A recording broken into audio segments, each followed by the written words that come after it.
केसी त्यागी जी बड़े वरिष्ठ प्रवक्ता हैं जनता दल यूनाइटेड के। अविश्वास प्रस्ताव की एक लंबी कहानी है, लेकिन मजबूरी में विपक्ष को अविश्वास प्रस्ताव इसीलिए लाना पड़े ताकि नेता सदन बोल पाए, ताकि प्रधानमंत्री बोल पाए, ताकि उनका संबोधन पूरा देश और खासतौर से मणिपुर सुन पाए और मणिपुर के जख्मों पर मरहम लग पाए।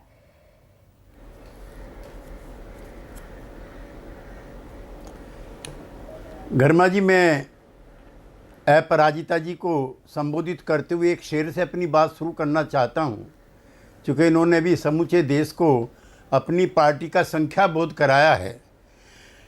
अपराजिता जी, आपसे पहले भी जो शख्स यहाँ गद्दी नशी था, उसको भी अपने खुदा होने का इतना ही यकीन था।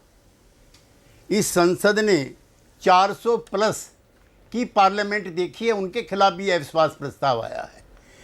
इस संसद ने 350 की पहली, जिसमें आपकी पार्टी के 2 ही एमपी थे और मेरी पार्टी के भी 7-8 एमपी थे, जो समाजवादी पार्टी हुआ करती थी, तब भी अविश्वास प्रस्ताव आया।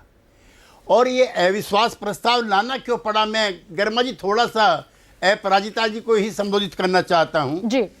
विपक्ष चाहता था कि प्रधानमंत्री अपनी चुप्पी तोड़े मणिपुर को। उन्होंने संसद के बाहर जो वक्तव्य दिया, उससे हम सब लोग सहमत नहीं थे। जब चुप्पी नहीं तोड़ी, तब अविश्वास प्रस्ताव लाया गया है, और जिसकी परंपरा है कि नेता सदन को उसका जवाब देना पड़ता है। मैं भी अपराजिता जी दोनों सदनों का सदस्य रहा हूं और लंबा मेरा पॉलिटिकल कैरियर है। ऐसा भी पहली बार हो रहा है जब संसद में अविश्वास प्रस्ताव आया।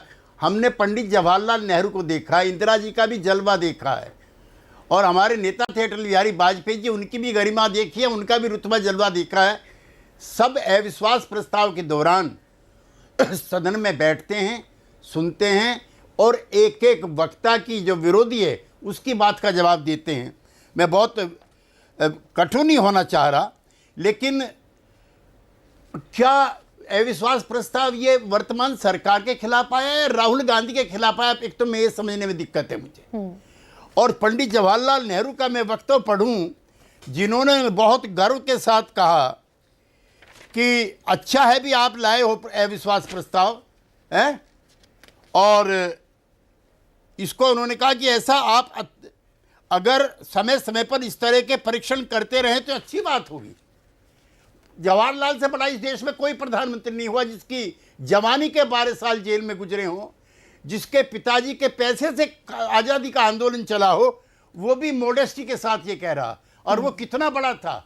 मार्शल टीटो, चाउमे लाई, एन कुरुमा, सुकार्नो, नासिर, सब उसके दाएं बाएं रहते थे। वो आपके नेताओं से, माफ़ करना, मेरे नेताओं से बड़ा था, लेकिन उसको भी अविश्वास प्रस्ताव पे कोई दिक्कत नहीं है। अब ये अविश्वास प्रस्ताव रखा है कि सरकार को ये काम ठीक से नहीं किए। हमारी और आपकी पार्टी ने रखा है। 20 तो मैं बता दूं अटल बिहारी वाजपेयी जी के अविश्वास प्रस्ताव पर भाषण, सुषमा जी का बता दूं, वरुण जी का बता दूं, नीतीश कुमार जी का बता दूं, जॉर्ज फर्नांडिस का बता दूं, मधु लिमे का बता दूं। नहीं, केसी त्यागी जी, सारा विपक्ष मिलकर करते रहे। आज अगर आप सारा विपक्ष मिलकर क्या मणिपुर पर मरहम लगा पाया क्या? जिसकी प्रतीक्षा थी, अविश्वास प्रस्ताव आया ही इसीलिए। नहीं। और वहां हो क्या रहा है गरिमा जी? मुझे कई बार वहां जाने का मौका मिला है। रुक्मणी भी मणिपुर की थी, भगवान कृष्ण की जो धर्मपत्नी थी वो भी रुक्मणी थी, मणिपुर की थी। और मणिपुर ट्रिबल स्टेट है। जो हालात कश्मीर में 75 साल आपने देखे हैं, कमोबेश वही हालात नॉर्थ ईस्ट के हैं। अपराजिता जी, 1947 को नागालैंड के लोग मानते हैं कि हम आज़ाद नहीं हुए। उन्होंने 1952 में अपनी आज़ादी मनाई है। ना आपकी शक्ल मिलती है उनसे, ना रीति रिवाज मिलते हैं, ना कस्टम्स मिलते हैं, कोई ना भाषा मिलती है, ना रिलीजन मिलता है। वो कश्मीर की तरह से ही एक संवेदनशील इलाका है। हमारे नेता थे जयप्रकाश नारायण, डॉक्टर लोहिया, वो कई अवसरों पर वहाँ पर गए थे। उन्होंने चाहा था शांति हो जाए, और अपराजिता जी आज भी शांति नहीं है पूरे समूचे नॉर्थ ईस्ट में। जो कुकी रिबेल्स हैं, म्यांमार के कई तबके और कुकी रिबेल्स एक दूसरे से जुड़े हुए हैं। म्यांमार में इस समय मिलिट्री का शासन काल है। हम जिसके लिए लड़े थे, ऑन सान सूकी के लिए, उसकी हुई चुनी हुई सरकार बर्खास्त है, और वहाँ पर चीन का भी असर है। लिहाजा उसको बहुत संवेदनशील तरीके से आपको डील करने की जरूरत है। अब आरमरी लूटी जा रही है, एक ग्रुप के लोग दूसरी ग्रुप की महिलाओं पर हमले कर रहे हैं, दूसरे के गांव पे हमला कर रहे हैं। आपको पता ही नहीं है अपराजिता जी, वहां सिविल वार है, गृह युद्ध है वहां पर। अच्छा हुआ गृह मंत्री गए, मैं स्वागत करता हूं, लेकिन एन बीरेन सिंह के खिलाफ आपकी भारतीय जनता पार्टी के 80% विधायक हैं। अभी तो 6 महीने पहले तो हमारा साथ ही थे, वो हमसे बात करते थे। और आपकी जानकारी के लिए अपराजिता दी, वो अभय दुबे जी की पार्टी से गए हैं, वो पुराने संघी नहीं है, वो जनसंघी भी नहीं है, वो भाजपाई भी नहीं है। वो थोड़े दिन पहले जब कांग्रेस पार्टी का जलवा रुतबा कम हुआ दिल्ली में, वो चले गए बीजेपी में। बहुत लोग हैं ऐसे।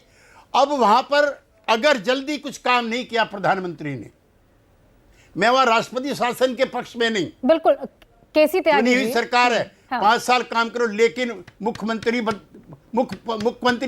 मुख्यमंत्री बदला जाना चाहिए। एक छोटा सा रिएक्शन अपराजिता जी आपसे लेते हुए मैं उदयवीर जी के पास जाती हूँ। अपराजिता जी, पहली बात तो अविश्वास प्रस्ताव मणिपुर जैसे गंभीर मसले पर लाया गया और उसी पर चर्चा हो रही थी, प्रधानमंत्री सदन में मौजूद नहीं थे। एन बीरेन सिंह को लेकर कौन सी ऐसी मोहब्बत है कि एन बीरेन सिंह को बर्खास्त करना इतना मुश्किल लग रहा है बीजेपी को? देखिए, मैं बताना चाहूंगी कि जितने भी प्रयास किए जाने चाहिए, प्यूनिटिव एक्शन जिसे हम अंग्रेजी में कहते हैं, स्थिति में सुधार लाने की दिशा में, वो गृह मंत्रालय से और केंद्र राज्य सरकार के द्वारा लिए जा रहे हैं। और आदरणीय गृह मंत्री खुद मॉनिटरिंग कर रहे हैं। एक लेकिन अपराजिता जी, मुझे रोकना बार बार इसलिए पड़ रहा है, लगातार आप ही के विधायक हैं राजकुमार, मुझे आप बोलने नहीं दे रही आज, इसीलिए क्योंकि मेरे पास प्रश्न है। अपराजिता जी, आपने कहा कि काम हो रहा है, आप ही के विधायक हैं राजकुमार, मणिपुर के विधायक हैं, वो ये कह रहे हैं कि सेंटर को, होम मिनिस्ट्री को प्रोएक्टिव अप्रोच की जरूरत है। मणिपुर के हालात सामान्य नहीं है, खराब है। आपके एक और विधायक हैं जो कह रहे हैं राज्य प्रायोजित हिंसा है। मैं बताना चाह रही हूं, देखिए, यहां चर्चा और अविश्वास प्रस्ताव की बात हो रही है, ठीक है। अभी मैंने कहा कि आदरणीय प्रधानमंत्री जी और गृह मंत्री जी लगातार इस विषय पर चर्चा किए जा रहे हैं और काम कैसे होगा उसका तदारक, उसकी मॉनिटरिंग हो रही है। जितने पुलिस लगने थे, जितने सीआरपीएफ के जवान लगने थे, जितने हमारे आईपीएस ऑफिसर्स को लगाने थे, सारे काम हो रहे हैं। लेकिन मैं कह दूं, जहां तक चर्चा का विषय है, चर्चा हम लगातार करना चाह रहे थे, इन्होंने करने नहीं दिया। अपराजिता जी, सुप्रीम कोर्ट को सुमोटो एक्शन लेना पड़ता है। सुप्रीम कोर्ट को 20 जुलाई को 19 जुलाई के वीडियो के सामने आने के बाद सुमोटो एक्शन लेना पड़ता है। सुप्रीम कोर्ट ये बोलता है कि मणिपुर में कानून व्यवस्था ध्वस्त है। मणिपुर में 0 एफआईआर जो दर्ज हुई, उन्हें रेलेवेंट पुलिस स्टेशन तक भेजने में महीनों लग गए। मणिपुर में 6000 से ज्यादा हथियार लूटे गए। आज वहां आम आदमी हथियार लेकर घूम रहा है, उसके पास आर्म्स हैं जिसको डिसआर्म करने की जरूरत है। आप ही के विधायक कह रहे हैं और आप कह रही हैं कि काम हो रहा है। मानती हूं कि स्थिति जैसी है वैसी नहीं होनी चाहिए, मणिपुर में जैसी स्थिति उत्पन्न हुई नहीं होनी चाहिए। लेकिन याद दिला दूं कि 2004 से 2014 के बीच 991 मौतें वहां हुई, हत्याएं हुई थी, इस बात को भी याद रखें। और इन 9 वर्षों में हमारे प्रधानमंत्री जी खुद 50 बार नॉर्थ ईस्ट गए हैं और इनके मंत्रीगण करीबन 400 से अधिक बार गए हैं। उसके बावजूद 170 से ज्यादा मौतें हो गई हैं अपराजिता जी। उसके बावजूद 170 से ज्यादा मौतें हैं, लगभग 5,500 एफआईआर से 70,000 से ज्यादा लोग विस्थापित हैं।